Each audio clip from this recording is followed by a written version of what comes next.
चलो बेटा, आज आप लोगों को बोला गया था स्टार्ट करने के लिए। कल आपका पीछे चैप्टर खत्म हो गया था। नेक्स्ट आपको बोला गया था simple harmonic motion.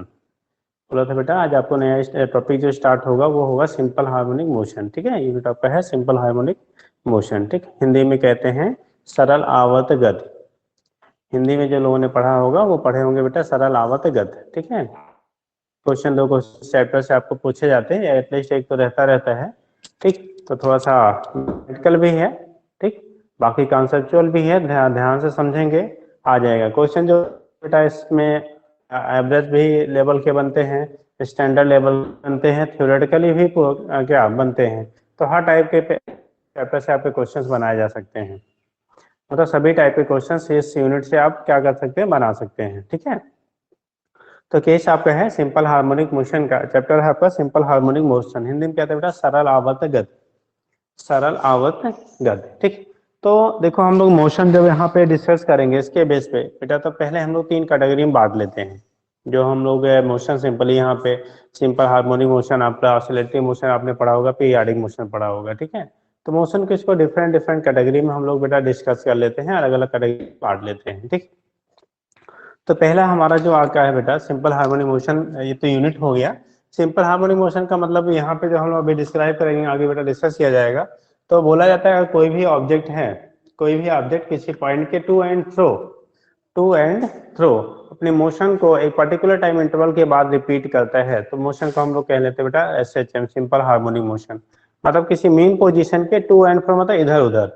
To and fro का मतलब होता है बेटा इधर उधर अगर कोई बॉडी आपकी मूव करती है, तो ऐसे मोशन को हम लोग टर्म देते हैं बेटा सिंपल हार्मोनिक मोशन। लेकिन कंडीशन क्या होना चाहिए, जो पाथ आता है ना वो कैसा स्ट्रेट पाथ हो, तब तक हम सिंपल हार्मोनिक लेते हैं बेटा।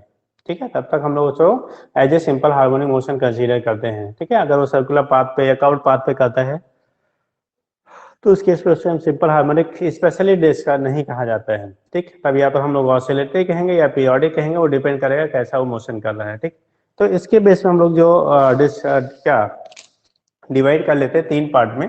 एक पढ़ते बेटा पीरियोडिक मोशन, एक पढ़ते ऑसिलेटरी मोशन या उसे वाइब्रेटरी मोशन कहते हैं, तीसरा हमारा होता है सिंपल हार्मोनिक मोशन। तीसरा कंडीशन हम लोग बात करते हैं सिंपल हार्मोनिक मोशन। ठीक है, तो केस क्या होगा कैसे होगा जरा सा हम एक एक करके थोड़ा सा डिस्कस कर लेते हैं बेटा, क्योंकि जब बेसिक्स आपको पता रहेगा तभी आगे चीजें बेहतर समझ पाएंगे। तो पहला हम लोग बात कर लेते हैं बेटा ऑसिलेटरी सॉरी पीरियोडिक मोशन का। यहाँ पे पहला हम लोग पॉइंट डिस्कस करेंगे बेटा पीरियोडिक मोशन। पीरियोडिक मोशन अब समझ लेंगे क्या होता है।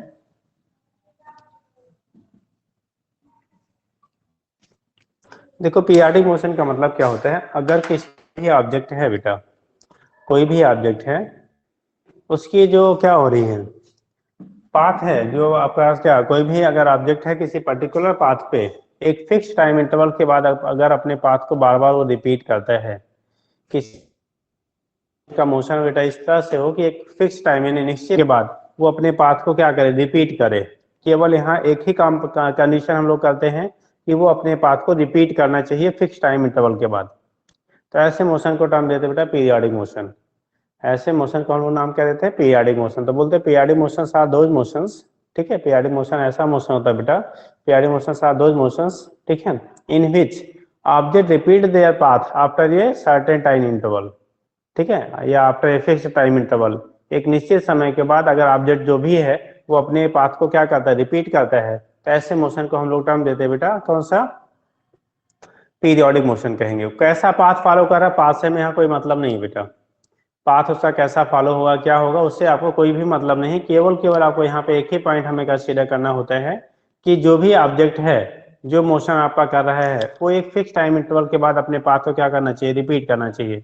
अगर फिक्स टाइम इंटरवल के बाद पाथ को रिपीट कर रहा है तो मोशन आपका पीरियोडिक कहलाएगा। ठीक, तो बोला जाता है ठीक है कि motion in which object repeats their path after a fix time interval, after a fix time interval. ठीक है, देखिए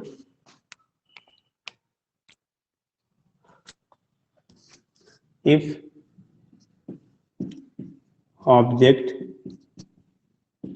repeat if object repeat their motion their path कर दो बेटा their path after ये fix time interval, fixed time interval,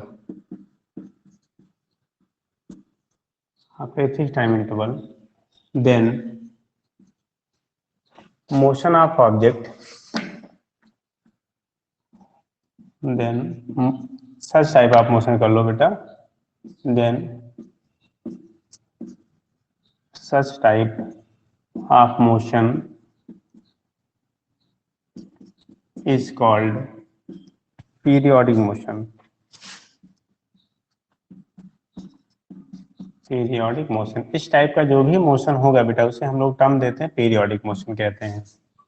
अगर कोई भी ऑब्जेक्ट एक फिक्स टाइम इंटरवल के बाद अपने पाथ को क्या करता है, रिपीट करता है, तो ऐसे मोशन को हम लोग टर्म देंगे बेटा पीरियोडिक मोशन। ठीक है, देखो ये तो कंडीशन हमारी हो गई पीरियोडिक मोशन। अब पीरियोडिक मोशन में देखो कहीं भी ऐसा नहीं है कि आपका पाथ कैसा हो, वो पाथ सर्कुलर हो सकता है, पाथ कोई भी एनी टेढ़ा मेढ़ा जो भी आप ले लो, ठीक है, जैसा भी आप कंसीडर कर सकते हो, कोई भी पाथ हो, बट एक पर्टिकुलर टाइम के बाद वो क्या करे, अपने पाथ को रिपीट करे। कंडीशन बस इतना सा है, एक पर्टिकुलर टाइम इंटरवल के बाद वो अपने पाथ को रिपीट करे, तो उसे हम लोग टर्म देते हैं बेटा क्या, पीरियोडिक मोशन कह लेते हैं। अब एग्जाम्पल के टर्म में हम ले सकते हैं, ठीक है, जैसे अर्थ अपने एक्सिस के अराउंड क्या करता है, रिवॉल्व होता है, रोटेट होता है। ठीक, जो रोटेशन होता है उसके लिए टाइम पीरियड हम लोग 24 आवर्स लेते हैं। कितना, 24 आवर्स। तो rotation of earth about its own axis, rotation of earth about its own axis, अपनी एक्सिस से पे पृथ्वी जो होती है बेटा वो 24 घंटे में एक चक्कर पूरा करती है, दैट इज उसी को वन डे कहते हैं।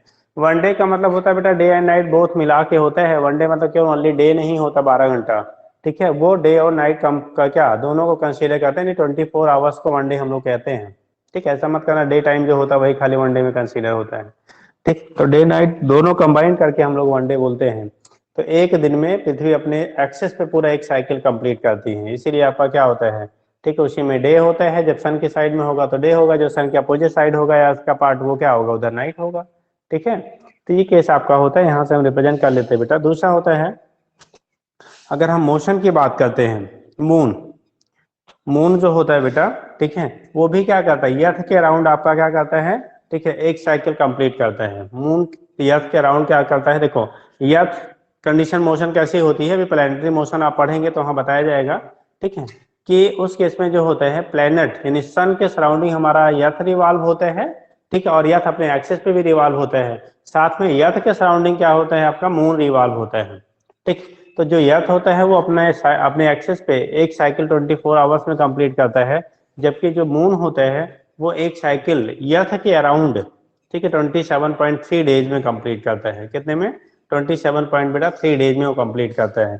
तो एग्जाम्पल ले सकते हैं, rotation of earth about its own axis, example के फॉर्म में यहाँ ले लो, rotation of earth about its own axis, ठीक है, rotation of earth about its own axis. तो जो अर्थ का रोटेशन होता है अपने एक्सिस पे, rotation of earth about own axis, तो वो कहलाता है हमारा, एक एग्जांपल इसका हो गया rotation of earth about own axis. दूसरा जो कंडीशन हमारी होती है rotation of earth about own axis, एक पहला हो गया। दूसरा जो सिचुएशन हम लोग बात करते हैं वो कहते हैं motion of moon, motion of moon around the earth. यहाँ पे अबाउट ओन एक्सिस, यहाँ पे जो टाइम पीरियड होता है बेटा वो कितना होता है, 24 आवर्स। यहाँ पे जो टाइम पीरियड इसका होता है 24 आवर्स होता है यार, इसी को वन हम लोग क्या कहते हैं, डे कह लेते हैं, एक दिन। एक दिन में जो है, ठीक है, वो अपने वन डे, एक दिन में अपने एक्सिस के अराउंड क्या करता है, वो रोटेट कर जाता है। ठीक है, अपने एक्सिस के अराउंड कंप्लीट साइकिल पूरी हो जाती है। दूसरा होता है बेटा आपका क्या, मोशन ऑफ क्या, मून अराउंड द अर्थ। दूसरा हम लिख सकते हैं एग्जाम्पल में, ठीक है, मोशन ऑफ मून अराउंड, या अबाउट कर लो या अराउंड कर लो, अराउंड अर्थ। ये इसमें जो टाइम लगता है बेटा ये 27.3 डे लगता है, यानी मून जो होते हैं वो अर्थ के अराउंड एक चक्कर लगाने में 27.3 डेज लेता है। तो टाइम फिक्स है बेटा, हमें केवल इस पीरियोडिक मोशन में केवल और केवल मतलब होता है टाइम से। टाइम अगर आपका डिफिनिट है तो उस केस में हमारा जो मोशन होगा उसे हम लोग कह लेंगे पीरियोडिक। पाथ कैसा है, जैसे आप घर से निकले, ठीक है, अब कहीं किसी रूट पे बार बार आप जा रहे हो, ठीक है, वो रूट आपका क्या है, बार बार उस रूट को आप रिपीट कर रहे हो, उस रूट को क्या कर रहे हैं, बार बार रिपीट कर रहे हो, फिक्स टाइम इंटरवल में रिपीट कर रहे हैं, तो मोशन आपका पीरियोडिक कहलाएगा। ठीक, आप साइकिल चलाते हो ना, साइकिल को क्या करें, स्टैंड पे खड़ा कर दीजिए, पैडल मारना शुरू कर दीजिए।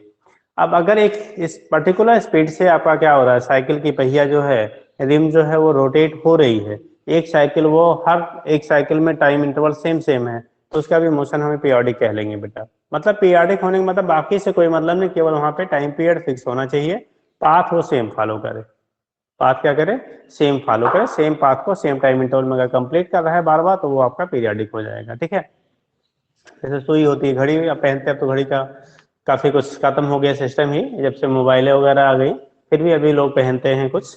ठीक है, तो जो घड़ी आप पहनते हो इलेक्ट्रॉनिक वाली नहीं बेटा, आजकल तो बहुत मॉडर्न इलेक्ट्रॉनिक घड़ी अभी आने लगी हैं, जो पुरानी होती हैं जिसमें निडल लगा होता है, यानी सुई वाली घड़ी जिसे हम कहते थे, उसमें देखो उसके जो निडल होती है उसमें तीन बेसिकली हैंड जो आपका आता था, रिस्ट वॉच आता था, उसमें तीन आपके क्या होते थे, सुई लगे होते, तीन निडल्स लगी होती थी।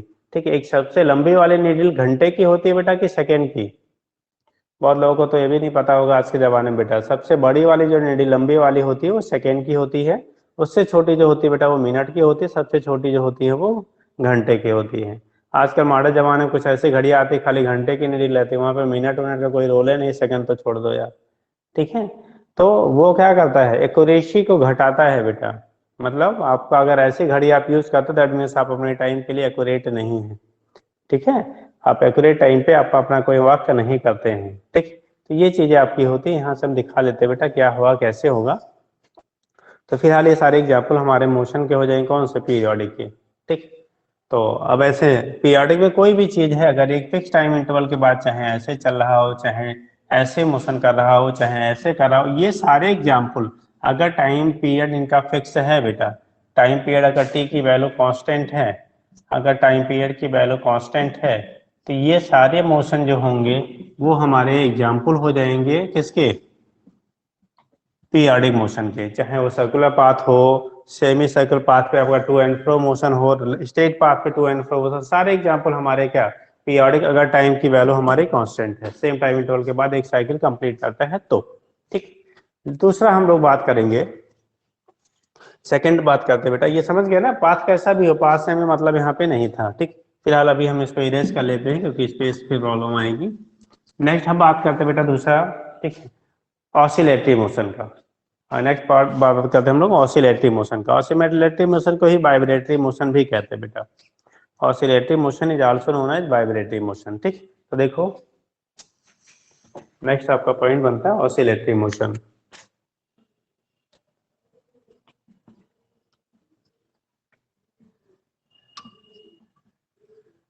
ऑसिलेटरी मोशन, ठीक है, नेक्स्ट पॉइंट हम लोग बात करते हैं किसका, ऑसिलेटरी मोशन का। ठीक है, देखो या इसी को वाइब्रेटरी मोशन भी लिख लेते हैं, वो भी लिख ले, सेकंड में ऑसिलेटरी और वाइब्रेटरी कर लो बेटा, और वाइब्रेटरी मोशन, ऑसिलेटरी मोशन और वाइब्रेटरी मोशन। देखिए साहब क्या होता है ऑसिलेटरी और वाइब्रेटरी मोशन। तो यहाँ पे जब बोलते हैं ऑसिलेटरी और वाइब्रेटरी मोशन को जब हम लोग रिलेट करते हैं क्या होता है कैसे होता है, तो बोला जाता है बेटा कि अगर कोई भी बॉडी है किसी पॉइंट के टू एंड फ्रो, किसी पॉइंट के to and fro, to and fro का मतलब होता है बेटा इधर उधर, जैसे कोई पॉइंट है उसके इधर उधर अगर वो मोशन करता है, टू एंड फ्रो मोशन होता है, और एक पर्टिकुलर टाइम के बाद वो अपने पाथ को बेटा रिपीट करता है, तो ऐसे मोशन को हम लोग टर्म देते हैं बेटा ऑसिलेटरी, सॉरी ऑसिलेटरी मोशन। ठीक, ये बोला जाता है इफ एनी ऑब्जेक्ट, ठीक है, if any object moves to and fro about a fixed point, ठीक है, in a particular time interval या in a fixed time interval, ठीक, देन द क्या motion of the object is called oscillatory और vibratory motion. ठीक, किसी भी कोई भी ऑब्जेक्ट है अगर वो टू एंड फ्रो मोशन करता है, ठीक है, आने फिक्स्ड पाथ, किसी का किसी फिक्स्ड पाथ पे आपका टू एंड फ्रो मोशन हो रहा है, तो उसके ऐसे मोशन को हम लोग कहते हैं, और क्या करें एक फिक्स टाइम इंटरवल के बाद उसको वो रिपीट भी करे। ठीक है, तो ऐसे मोशन को हम लोग कहते हैं ऑसिलेटरी मोशन। ठीक है, तो बोला जाता है if an object, if an object, यहां भी कर दो बेटा, if an object moves to and fro about A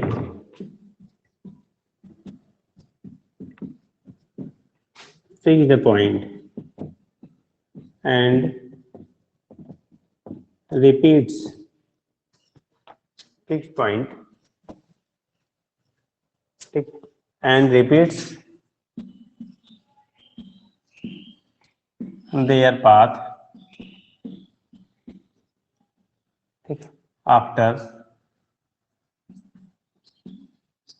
a fixed time interval, after a fixed time interval, ठीक है। then motion of object is called, ठीक है, then motion of object, then motion of object is called, जो motion object का होगा is called oscillatory motion, oscillatory और vibratory,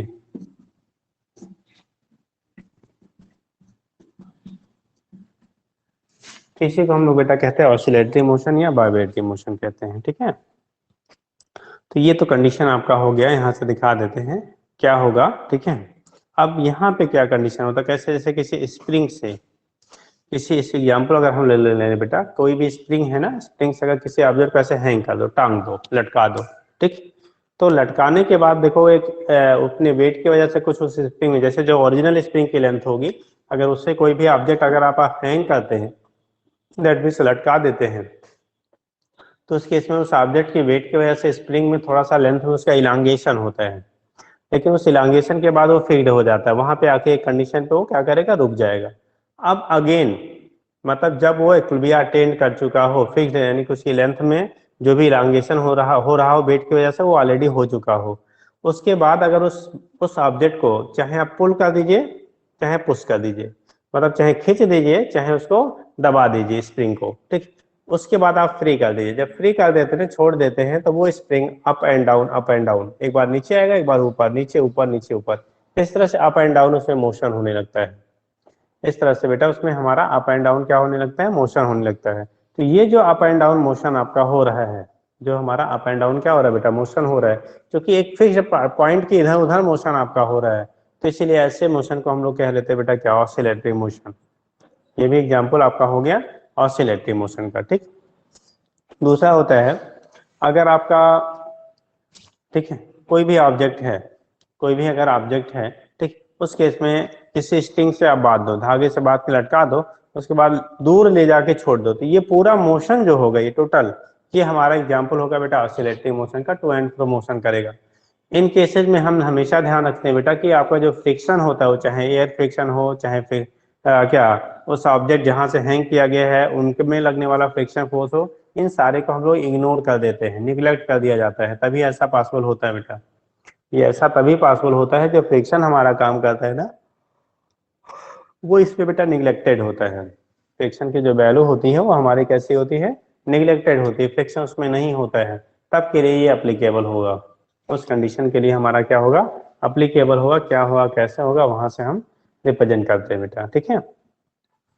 तो देखिए यहाँ पे देख रहे हैं, तो क्या कहलाएगा आपका, if an object move to and fro about a fixed point and repeat their path after a fixed time interval, then motion of object is called oscillatory और वाइब्रेटरी मोशन। तो एग्जांपल हम लेते हैं, motion of the load attached to the spring, motion of the object attached to the spring when it is pulled or pushed, जब उसे पुल कर दीजिए या पुश कर दीजिए, ठीक है, कुछ भी कर दीजिए आप, तो उस कंडीशन में जब आप पुल करके रिलीज कर देते हैं, खींच के चाहे दबा के, हम पुल्ड ही कर लेते हैं, पुल करके खींच रिलीज कर देते हैं, तो मोशन आपका जो होता है वो हमारा ऑसिलेटरी हो जाता है, ठीक है। तो बोला जाता है, तो अब एग्जाम्पल के फॉर्म में लिखेंगे,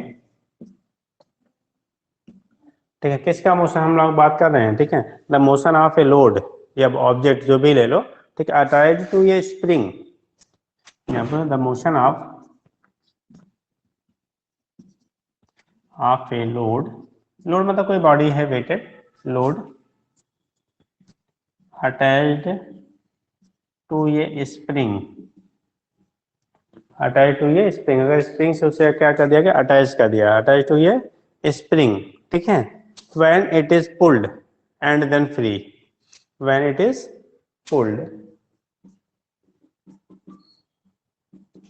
when it is pulled then free,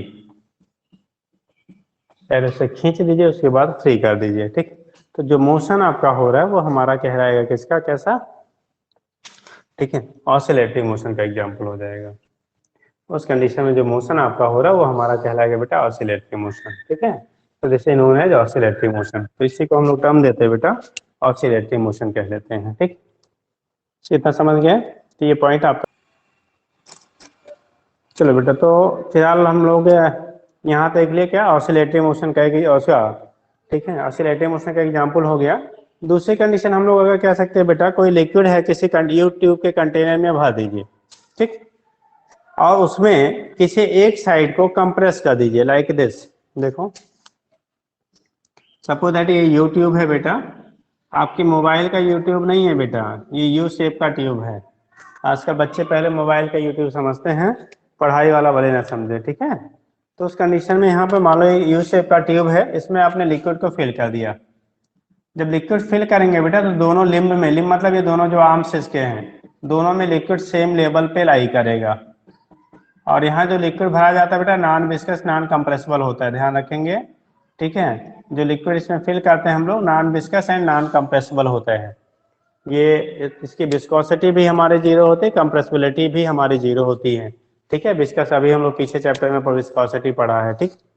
इस केस में क्या होगा, अगर इसको फिल करने के बाद, अगर फिल करने के बाद किसी सिस्टम से इसको कंप्रेस कर दिया जाए, इसे कंप्रेस करिए, ठीक है, तो लिक्विड यहाँ वाले लिम्ब, जिस वाले लिम्ब में आप नीचे की तरफ दबाओगे बेटा, वहां पे इसका लेवल डाउन होगा, वहां पे लेवल क्या होगा, डाउन होगा। दूसरे वाले लिम्ब में इसका लेवल क्या करेगा, अप करेगा।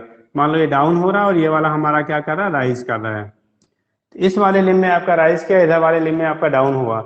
जैसे ही इस पिस्टन को, जिस भी सिस्टम से हम इसको कंप्रेस कर रहे थे, इसको हटाएंगे बेटा, ये फिर से ऐसे इधर की तरफ आएगा, तो अप एंड डाउन करने लगेगा, ठीक। एक बार इस लिम्ब में उसकी हाइट ज्यादा होगी, इधर की तरफ आएगा, उधर ज्यादा होगा, इस तरह से, ठीक है। टू एंड फ्रो मोशन, इस मीन पोजिशन के थ्रू जो मॉलिक्यूल्स होंगे वो टू एंड फ्रो मोशन करने लगते हैं। तो इस टाइप का जो मोशन होता है वो भी हमारा क्या लगता है बेटा, क्या, ऑसिलेटरी मोशन, ठीक है।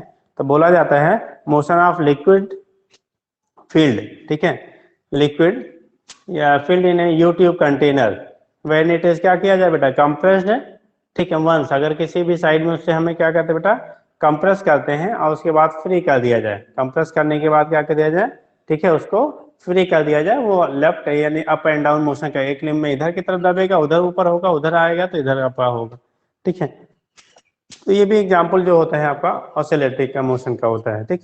बोला जाता है मोशन ऑफ लिक्विड। दूसरा एग्जाम्पल हम लिख सकते हैं motion of liquid in a U tube, in a U tube, ठीक है, when compressed in one limb and then free, and then free. एक लिम्ब में भरने के बाद उसे फिर क्या कर दिया जाता है बेटा, फ्री कर दिया जाता है। एक लिम्ब में उसको भरने के बाद फिर दोबारा क्या कर दे रहे हैं हम लोग, फ्री कर दे रहे हैं। अगर एक लिम्ब में भरने के बाद फ्री कर देते तो उसका मोशन आपका अप एंड डाउन इस तरह से होता है। तो इसी को हम लोग कह लेते हैं बेटा ऑसिलेटरी और वाइब्रेटरी मोशन, ठीक। ये भी एक एग्जाम्पल हो गया इसका। नेक्स्ट आपका होता है एक टर्म हम लोग पढ़ेंगे बेटा, जैसे अभी तो पढ़ेंगे सिंपल हार्मोनिक मोशन मेनली पढ़ना है, लेकिन उससे पहले आप थोड़ा सा जान लीजिए एक टर्म आता है बेटा हार्मोनिक ऑसिलेशंस। जैसे ऑसिलेशन की बात किया है ना, और एक होता है नॉन हार्मोनिक ऑसिलेशंस, ठीक। हार्मोनिक ऑसिलेशन का कंडीशन क्या हो गया, अगर ऑसिलेशन हो रहे हैं, अगर आपका ऑसिलेशंस हो रहा है, ठीक है, तो उस केस में अगर उसे हम सिंगल फार्मूले से एक्सप्रेस कर सकते हैं, सिंगल फार्मूले से क्या कर सकते हैं बेटा, उसे एक्सप्रेस कर सकते हैं। फिलहाल ऐसा सुन लीजिए सर, कोई और बहुत रोल नहीं है। तो बोला जाता है harmonic oscillation is that oscillation which can be expressed, which can be expressed in term of a single formula. अगर एक सिंगल फार्मूला से उसको एक्सप्रेस, हार्मोनिक फंक्शन के टर्म में, सिंगल हार्मोनिक फंक्शन कह लो, अगर वो सिंगल हार्मोनिक फंक्शन के टर्म में उसे एक्सप्रेस कर सकते हैं तो ऐसे को हम लोग कह लेते हैं बेटा क्या, ऑसिलेटरी, यानी कि क्या, हार्मोनिक ऑसिलेशंस। ठीक है, जैसे y equal to a sine omega t, अभी हम लोग पढ़ेंगे। ठीक है, जब सिंपल हार्मोनिक मोशन पढ़ेंगे तो वहां पे इसको डिस्कस करेंगे इक्वेशन को, y equal to a sine omega t, displacement equation कहलाता है बेटा। तो अगर यहाँ पे या y equal to a cos omega t, तो अगर एक सिंगल हार्मोनिक फंक्शन के टर्म में हम लोग एक्सप्रेस कर सकते हैं, ठीक है, तो उस कंडीशन में उसे हम लोग कह लेते हैं क्या, हार्मोनिक ऑसिलेशंस कहेंगे। अगर वो सिंगल हार्मोनिक टर्म में एक्सप्रेस नहीं होता है तो उसे हम लोग कह लेते हैं बेटा नॉन हार्मोनिक ऑसिलेशंस बोला जाता है। ठीक है, दोज ऑसिलेशंस, ठीक है, which can not be expressed in term of single क्या, हार्मोनिक फंक्शंस, ठीक है, इज कॉल्ड नॉन क्या कहलाएगा बेटा, हार्मोनिक ऑसिलेशंस कहलाएगा। उसे टर्म देते बेटा नॉन हार्मोनिक ऑसिलेशंस कह लेते हैं। एग्जांपल जैसे y equal to a sine omega t plus b sine, ठीक है, ओमेगा टी, तो उस कंडीशन में क्या हो रहा है, अगर आपका अलग अलग टर्म्स हमें यूज, हार्मोनिक टर्म्स यूज किए जा रहे हैं तो उस केस में हम कहेंगे बेटा नॉन हार्मोनिक ऑसिलेशंस। ठीक है, और अगर सिंगल टर्म में आप यूज कर रहे हो तो उस केस में हम लोग कह लेते हैं बेटा क्या, हार्मोनिक ऑसिलेशंस। अगर हार्मोनिक टर्म में, सिंगल हार्मोनिक फंक्शन के टर्म में आप क्या करोगे, एक्सप्रेस करेंगे तो उसे कह देते हैं बेटा क्या, हार्मोनिक ऑसिलेशंस। और अगर आप बेटा आपका क्या, उसको एक्सप्रेस करने के लिए more than one harmonic terms use हो रहे हैं, एग्जांपल लाइक कह लिया आपका y equal to a sine omega t plus b sine omega t, ठीक, या का किसी भी टर्म में ले लीजिए, तो उस केस में उसे हम लोग कह लेंगे बेटा कैसा, नॉन हार्मोनिक ऑसिलेशंस। ठीक है, अब नेक्स्ट हम लोग पढ़ेंगे बाबू सिंपल हार्मोनिक मोशन। जो चैप्टर का नाम है, जो हमें मेन में डिटेल में डिस्कस करना है, वो हमारा सिंपल हार्मोनिक मोशन है बेटा। वाला जो टर्म्स हम लोग यूज कर रहे हैं वो हमारा सिंपल हार्मोनिक क्या होगा, मोशंस होगा। ठीक, ठीक है, तो हम लोग अब अगला पॉइंट जो डिस्कस करेंगे बेटा, सिंपल हार्मोनिक मोशन। अब सुनो तीनों में अंतर क्या होता है, ये दोनों चीजें क्लियर हो गई हैं। ठीक है, नेक्स्ट हमारा पॉइंट होगा बेटा सिंपल हार्मोनिक मोशन का।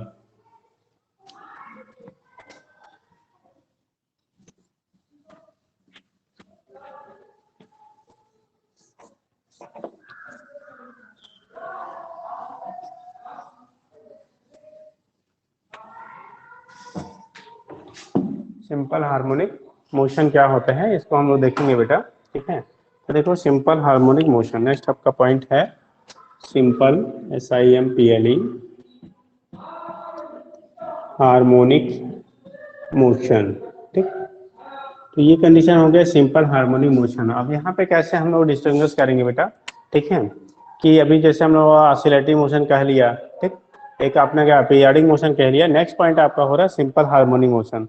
देखो सिंपल हार्मोनिक मोशन की जब हम लोग बात करते हैं बेटा, जब हम लोग किसकी बात करेंगे, सिंपल हार्मोनिक मोशन की, तो यहाँ पे जो ऑब्जेक्ट आपका होता है वो किसी पॉइंट के टू एंड फ्रो मोशन करेगा। कैसा मोशन होगा, टू एंड फ्रो होगा, और एक फिक्स टाइम इंटरवल के बाद अपने पॉइंट को रिपीट करेगा, और साथ में पाथ जो होगा वो हमारा स्टेट पाथ होता है। ठीक है, पीरियोडिक मोशन में था कोई पाथ का कोई फैक्टर आता ही नहीं था बेटा, केवल वो फिक्स टाइम इंटरवल के बाद अपने पाथ को रिपीट करता था। हम लोगों ने ऑसिलेटरी मोशन में कहा तो वहां पे टू एंड फ्रो मोशन केवल होता था, और अपने पाथ को क्या करता था, फिक्स टाइम इंटरवल के बाद रिपीट करता था। लेकिन ऑसिलेटरी मोशन, जब हम लोग सिंपल हार्मोनिक मोशन की बात करते हैं बेटा, तो यहाँ भी टू एंड फ्रो मोशन होता है।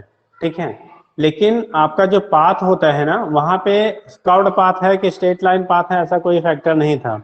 यहाँ पे जब हम लोग बात करते हैं बेटा, तो आपका जो पाथ होता है, पाथ हमारा कैसा होना चाहिए, स्ट्रेट पाथ पे अगर मोशन होता है to and fro, if motion of object takes place on a straight path to and fro about a point, ठीक है, and it repeats their path after a fixed time interval, then motion is called किसका, simple harmonic motion. तो ऐसे motion को term देते बेटा हम लोग सिंपल हार्मोनिक मोशन कहते हैं। ठीक है, तो यहाँ पे हमारा, ठीक है, एक फिक्स टाइम इंटरवल के बाद वो रिपीट हो और पॉइंट कैसा हो, टू एंड फ्रो, यानी कि सीधे कह लो ये भी एक ऑसिलेटरी मोशन का ही क्या होता है, ठीक है, स्पेशल पॉइंट का केस हो जाता है। जैसे हमारा जो होता था, ठीक है, oscillatory motion simple periodic motion का एक पार्ट हो गया, ऐसे ही हमारा सिंपल हार्मोनिक मोशन जो होता है वो पीरियोडिक मोशन का भी पार्ट है, सब पार्ट है, और क्या ऑसिलेटरी मोशन का भी सब पार्ट होता है। ठीक है, तो बोला जाता है, ठीक, इफ हम लोग बात करें सिंपल मॉर्निंग मोशन, लिखिएगा, इफ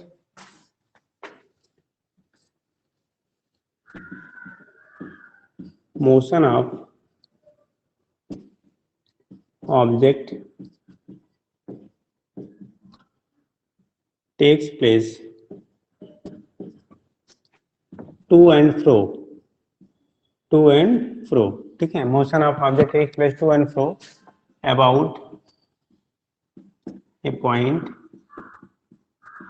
अबाउट ए पॉइंट, ठीक है। किसी पॉइंट के about, about a point, about a point on straight path, on straight path, कैसा हो पाथ आपका बेटा, स्ट्रेट हो, ऑन स्ट्रेट पाथ, ठीक है। बोला ये motion of object takes place to and fro about a point on straight path, ठीक है। पाथ हमारा कैसा होना चाहिए बेटा, स्ट्रेट होना चाहिए, ऑन स्ट्रेट पाथ, ठीक। एंड पाथ हमारा कैसा हो रहा है बाबू, स्ट्रेट है, ठीक है। पाथ विल बी स्ट्रेट है, ठीक। And after the end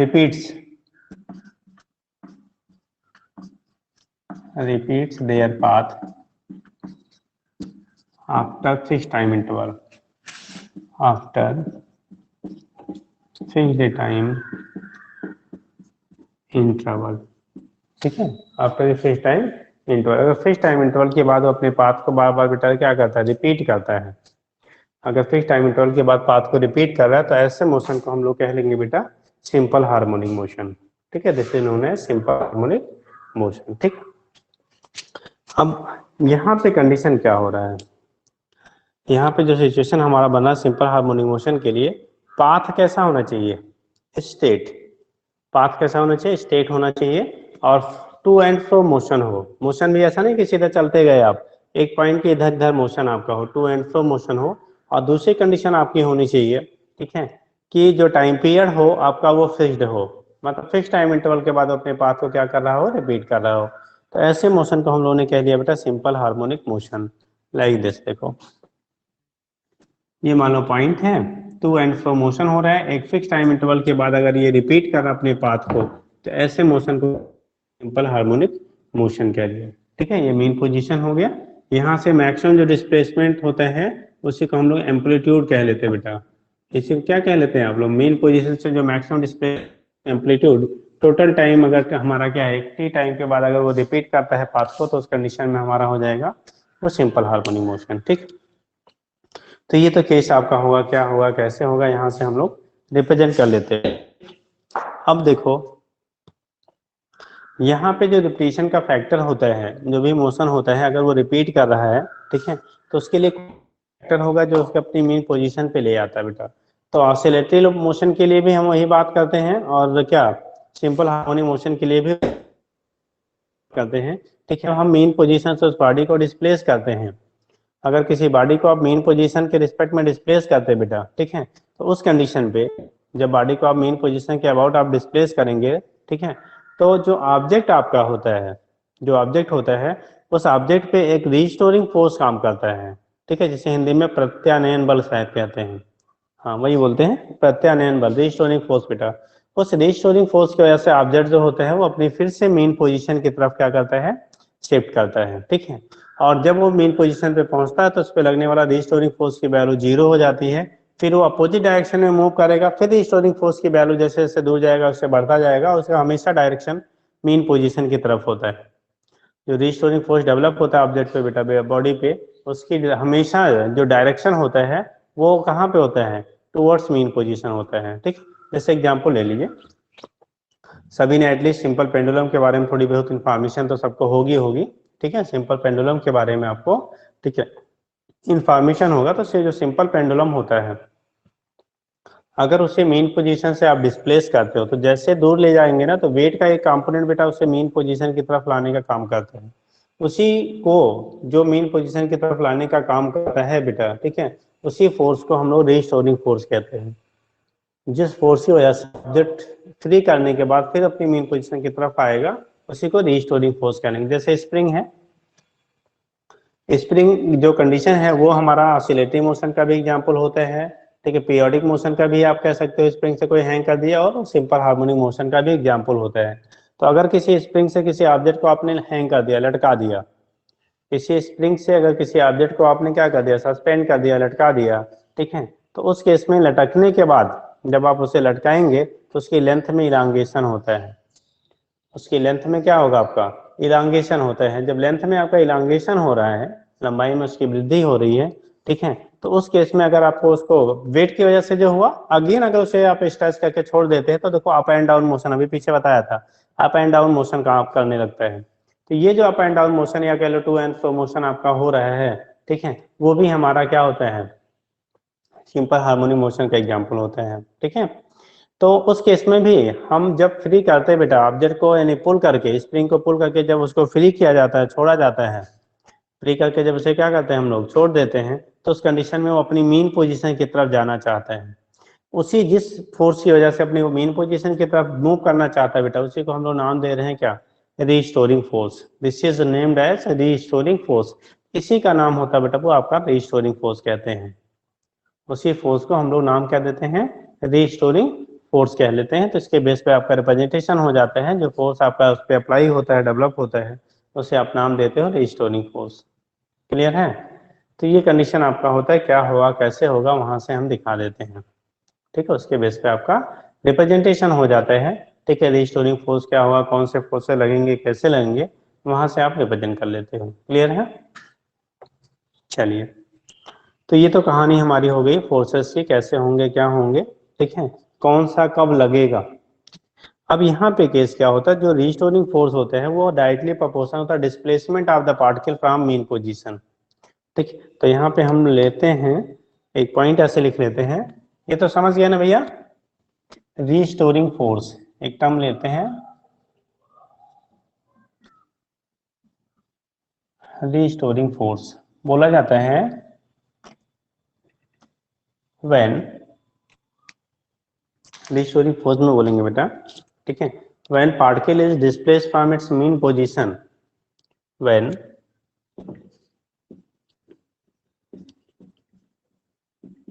particle is displaced from mean position, then a force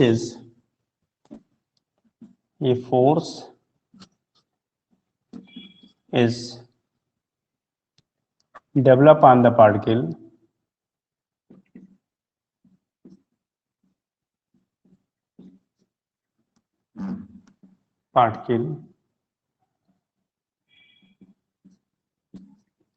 towards its mean position। ये towards है बेटा, towards its mean position called, उसी को हम लोग नाम देते बेटा, ठीक है, mean position called restoring force।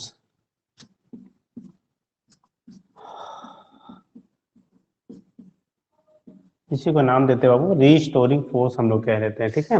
और जो रीस्टोरिंग फोर्स होता है directly proportional to minus of displacement, यानी जो रीस्टोरिंग फोर्स होते हैं ये directly proportional to minus of x. Minus sign इसलिए लेते हैं बेटा क्योंकि इसका डायरेक्शन हमेशा अपोजिट होगा डिस्प्लेसमेंट के। जितना आप डिस्प्लेस करेंगे ना उसके हमेशा इसका डायरेक्शन जो होता है वो अपोजिट डायरेक्शन में होता है, ठीक है। तो इसीलिए हम लोग कह लेते हैं बेटा एफ डायरेक्टली प्रोपोर्शनल टू, ठीक है, माइनस हाफ एक्स। यह जो होता है ये हमारा एक्स के क्या माइनस हाफ एक्स के डायरेक्टली प्रोपोर्शन होता है।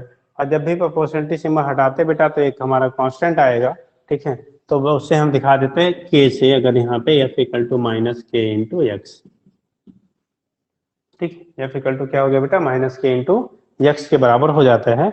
Where k is known as force constant, where k is known as force constant, k को हम लोग फोर्स कांस्टेंट कहते हैं, ठीक है। तो यहाँ लिखेंगे where k is known as force constant। जो k होता है वो कहलाता है हमारा क्या, फोर्स कांस्टेंट कहलाता है। where k is known as force constant, ठीक है। तो k को हम लोग टर्म देते हैं क्या, फोर्स कांस्टेंट कह लेते हैं।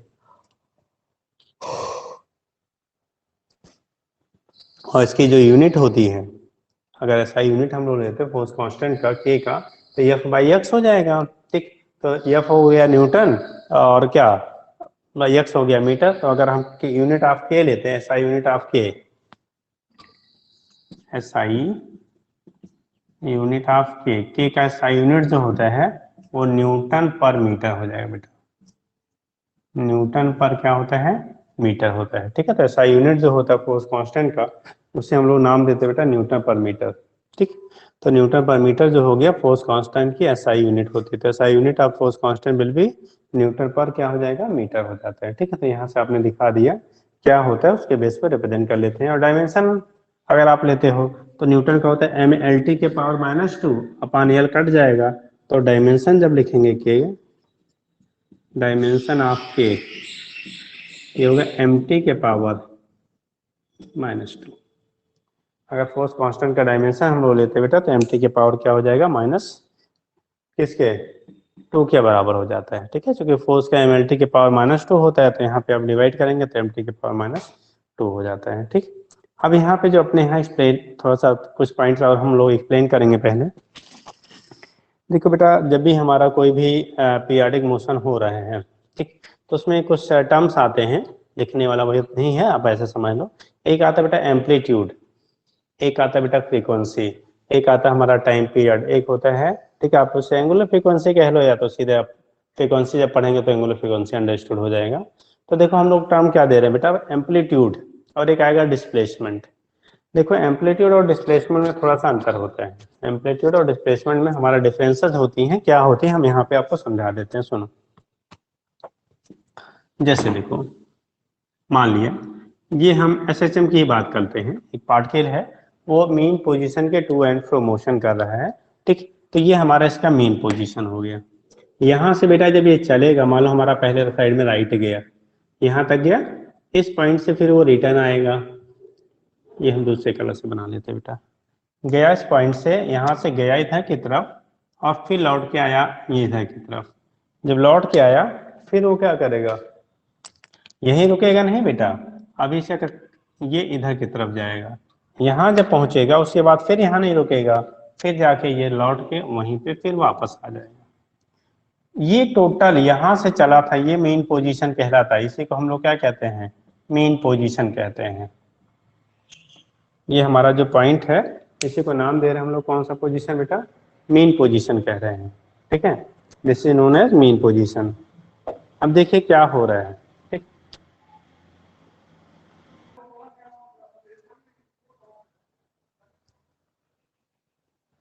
चलो बेटा, तो इस कंडीशन में क्या होगा, जब हम लोग एम्पलीट्यूड की बात करते हैं, जरा सुनेंगे, एम्पलीट्यूड डिस्प्लेसमेंट क्या होगा, कैसे होगा।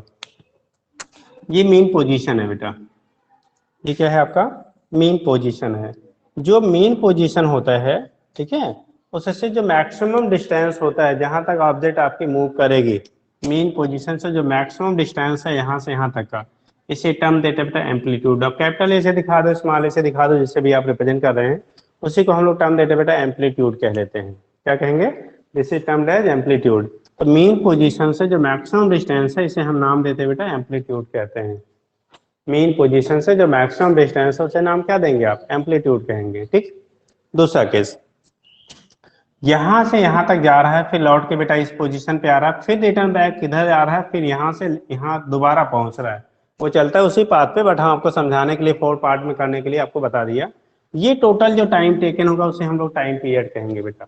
मतलब जिस पोजीशन से आपका स्टार्ट किया था फिर उसी पोजीशन तक पहुंचने में, जिस पोजीशन से स्टार्ट किया था फिर उसी पोजीशन तक पहुंचने में जो टाइम लग रहा है, ठीक है, जिस पोजीशन से चला था उसी पोजीशन तक पहुंचने में, यहाँ से चला ऐसे गया, फिर लौट के यहाँ आया, फिर वापस आया उस पोजीशन पे, ये पूरा टाइम पीरियड कहलाता है। अब पूरा टाइम पीरियड बेटा आप दिखाते हो टाइम पीरियड को टी से, जब टी से आप दिखाएंगे टोटल टाइम टेकन कितना हो गया, टी हो गया, तो यहाँ से यहाँ तक जाने का जो टाइम होगा t/4, ये अगेन t/4, इधर भी आपका t/4, ये भी हमारा t/4 होगा। तो t/4 t/4 t/4 and t/4 total आपका हो गया t। ठीक है, तो जो जर्नी आपकी होती है मीन पोजीशन से एक्सट्रीम तक जाने में t/4, फिर एक्सट्रीम से मीन जाने में फिर t/4, फिर लेफ्ट में क्या एक्सट्रीम तक जाने में t/4, फिर एक्सट्रीम से आपका मीन पे आने में t/4, टोटल आपका t/4 t के बराबर हो जाता है। तो ये कहलाया आपका बेटा टाइम पीरियड। ठीक, अब देखो अगर पार्टिकल कोई जरूरी नहीं यहाँ से चला तो यहीं पे हमेशा रहेगा, बीच में किसी पोजीशन पे अगर आप उसको देखते हैं, ऑब्जर्व करते हैं, तो मेन पोजीशन से जो डिस्टेंस आपकी होती है, जैसे मान लो हमने यहाँ पे इस पोजीशन पे है, सपोज दैट पार्टिकल यहाँ पे है, ठीक है, या एक्सट्रीम के अलावा कोई भी पॉइंट आप ले लेते हैं। तो मीन पोजीशन से अगर कोई पॉइंट आप लेते हैं कहीं बीच में, तो वो जो पॉइंट होता है वो कहलाता है, उस पोजीशन की जो डिस्टेंस होगी मीन से, उसे हम लोग कह लेते हैं बेटा डिस्प्लेसमेंट कहते हैं। क्या कहेंगे? डिस्प्लेसमेंट। और डिस्प्लेसमेंट की जो मैक्सिमम वैल्यू आपकी होती है वो एम्पलीट्यूड के बराबर होती है। डिस्प्लेसमेंट की जो मैक्सिमम वैल्यू होती है वो कहाँ किसके बराबर होगा? एम्पलीट्यूड के बराबर होता है, ठीक है। Maximum value of the displacement will be equal to amplitude, ठीक। तो जो मैक्सिमम वैल्यू डिस्प्लेसमेंट का है वो एम्पलीट्यूड के क्या होगा? आपका बराबर होता है। क्लियर है? तो ये चीजें आपकी होती है, यहाँ से आप दिखा देते हैं क्या होगा कैसे होगा, ठीक है। तो ये चीज यहाँ से आपका रिप्रेजेंटेशन हो जाता है। मीन पोजीशन से जो मैक्सिमम डिस्प्लेसमेंट है उसे आप एम्पलीट्यूड कह लेते हैं, ठीक। तो ये केस आपका हो गया। अगला हो गया बेटा फ्रीक्वेंसी। फ्रीक्वेंसी सुनो क्या होता है? टाइम पीरियड समझ गया, एम्पलीट्यूड समझ गया, डिस्प्लेसमेंट समझ गया। फ्रीक्वेंसी क्या होती है? फ्रीक्वेंसी होती है एक सेकंड में जितना साइकिल ये मूव करेगा, जैसे फैन चलता है ना, एक सेकंड में जितने चक्कर वो पूरा लगाता है वो उसकी फ्रीक्वेंसी कहलाती है। कोई भी सिस्टम है, अगर एक सेकंड में जितना वो वाइब्रेशन कंप्लीट करता है, जितना ऑसिलेशंस कंप्लीट करता है, वो बेटा उसकी फ्रीक्वेंसी कहलाती है, ठीक। मान लो हमने इसको वाइब्रेट किया, अब ये वाइब्रेट हो रहा है बेटा, तो एक सेकंड में जितने वाइब्रेशन कंप्लीट करा उसे इसकी फ्रीक्वेंसी आप बोलोगे, ठीक। तो ये कंडीशन आपकी होती है। फ्रीक्वेंसी क्या होगी? तो number of cycle completed per second is known as frequency, ठीक। हिंदी में कहते हैं बेटा आवृत्ति। एक सेकंड में किए गए दोलनों की संख्या को उसकी आवृत्ति कहते हैं, ठीक है, हिंदी में ऐसे कुछ बोलते हैं। अगला है बेटा टाइम पीरियड पढ़ लिया, फ्रीक्वेंसी पढ़ लिया, डिस्प्लेसमेंट पढ़ लिया, एम्पलीट्यूड पढ़ लिया। तो ये बेसिक कुछ पॉइंट्स हैं जो अभी आगे हमको बार बार यूज आएंगे, ठीक है। ये आपके बेसिक पॉइंट्स हैं जो बार बार हमारे यूज में आएंगे। एक आता है बेटा फेज डिफरेंस, भी हम लोग देख लेते हैं, फिर उसके बाद बाकी कल हम लोग पढ़ेंगे क्या होता है कैसे होता है। फेज डिफरेंस का मतलब होता है कि जैसे कोई भी पॉइंट, जिस पॉइंट से आप चल रहे हैं, जैसे यहाँ से अगर आप चल रहे हैं ओरिजिन से, तो फेज की वैल्यू 0 हो गई। मेन पोजीशन से जब हम कंसीडर करते हैं तो वहां पे फेज 0 लेते हैं। मेन पोजीशन से अगर किसी अनदर पॉइंट से आप लेंगे तो वहां पे हम लोग कंसीडर करते हैं फेज, ठीक है। तो वो केस आपका कहलाता है मेन पोजीशन के रिस्पेक्ट में, अगर किसी अनदर पॉइंट से आप क्या मोशन की स्टडी कर रहे हैं या जर्नी स्टार्ट कर रहे हैं, तो इसका मतलब उसका कुछ पर्टिकुलर इनिशियल फेज होगा, ठीक है। और अगर आपका मेन पोजीशन से स्टार्ट करते हैं तो इनिशियल फेज की जो वैल्यू होती है 0 होती है। और जब हम लोग अभी पढ़ेंगे इक्वेशंस पढ़ेंगे डिस्प्लेसमेंट का y equal to a sin omega t, तो अगर आपका इनिशियल फेज 0 है तो इक्वेशन बनता है y equal to a sin omega t बेटा। और अगर इनिशियल फेज की वैल्यू आपने फाई ले लिया, फाई 1 ले लिया, फाई 2 ले लिया, कुछ भी है, तो वहां पे जब इक्वेशन लिखते हैं y equal to a sin omega t plus phi हो जाता है। साइन ब्रैकेट में ओमेगा t प्लस क्या होगा? Plus minus phi. अब प्लस माइनस कब होगा? जब पॉजिटिव फेज होगा तो उसे प्लस ले लेंगे, निगेटिव में होगा तो उसे हम लोग माइनस ले लेते हैं। तो ये केस आपका होता है, यहाँ से दिखा देंगे क्या होगा कैसे होगा, उसके बेस पे आपका रिप्रेजेंटेशन हो जाता है। प्लस फाई होगा, माइनस फाई होगा, क्या होगा कैसे होगा, वहां से हम लोग यहाँ से बेटा रिप्रेजेंट कर लेते हैं। क्लियर है? तो ये कंडीशन आपका हो गया, फेज डिफरेंस क्या होगा कैसे होगा, उसके बेस पे आप यहाँ से रिप्रेजेंटेशन आपका हो जाता है बेटा, ठीक। चलिए, तो ये तो केस आपका हो गया फेज क्या होगा, ठीक है, इनिशियल क्या कैसे होते हैं, ठीक है। आगे आता है सेम फेज। अगर दो पार्टिकल का जो इनिशियल पोजीशन है जहां से स्टार्ट हो रहा है, दोनों स्टार्टिंग पोजीशन सेम सेम है, तो उसे हम कहते हैं दोनों ऑब्जेक्ट या पार्टिकल जो होंगे वो सेम फेज में होंगे। अगर अपोजिट में है, एक इधर जा रहा है दूसरा उधर जा रहा है, तो उसे हम लोग कह लेते हैं बेटा अपोजिट फेज। अगर दोनों सेम डायरेक्शन में जा रहे हैं लेकिन उनके बीच में फेज का डिफरेंस है, कोई आगे है कोई पीछे है, तो उसे उनके बीच का जो डिफरेंस होता है उसे टर्म देंगे हम लोग फेज डिफरेंस, ठीक। तो ये चीजें थोड़ी सी आप देख लीजिए, बेसिक्स हमने समझा दिया। कल आगे बेटा यहाँ पे सिंपल हार्मोनिक मोशन के इक्वेशंस कैसे बनेंगे, डिस्प्लेसमेंट इक्वेशन क्या होगा, वेलोसिटी इक्वेशन क्या होगा, एक्सेलरेशन इक्वेशन क्या होगा, ये सारी चीजें हम लोग, और फिर उस पर ग्राफ कैसे बनेंगे हम लोग कल डिस्कस करेंगे। बट इतनी चीजें आप लोग ऑलरेडी पहले से कर डालिएगा, ठीक है। तो इतना थोड़ा पढ़े रखेंगे तो इजीली समझ जाएंगे बेटा। वैसे सिंपल हार्मोनिक मोशन एक इंपॉर्टेंट टॉपिक होता है, जहाँ से आपके लेवल पे जो भी कंपटीशन देते हैं सभी में आपको क्वेश्चन पूछे ही जाते हैं, ठीक। और ऐसा बहुत टेढ़ा भी नहीं पूछा जाता कि अगर आप ध्यान से सुन लेंगे तो नहीं आएगा। सारी चीजें जहां से पूछी जाएंगी, किसी भी चैप्टर का जहां से भी क्वेश्चन पूछा जा रहा है, जो भी जैसे पूछा जाएगा वो सारी चीज बता दे रहे हैं, ठीक। अब इसको मेंटेन करना बेटा आपका काम है। जो बोल देते हैं कि ये आएगा या ऐसा आता है, आता वही है वैसे ही आता है, अब आपको तैयार करना आपका काम है बेटा, ठीक है। जो भी चीजें हैं 16 सालों से आपको आपके बस्ती में पढ़ा, 2 साल पहले पढ़ा चुके हैं, ठीक। तो उस केस में आपको, ठीक है, जो बोल दिया जाता है कि यहाँ से क्वेश्चन बनता है ऐसे बनता है, उन चीजों को ध्यान दिया करिए, क्वेश्चन वहीं से अराइज होते हैं। ठीक है, और वैसे ही बनते हैं। अब अप्लाई करना, सीख पाना, ये आपका काम है।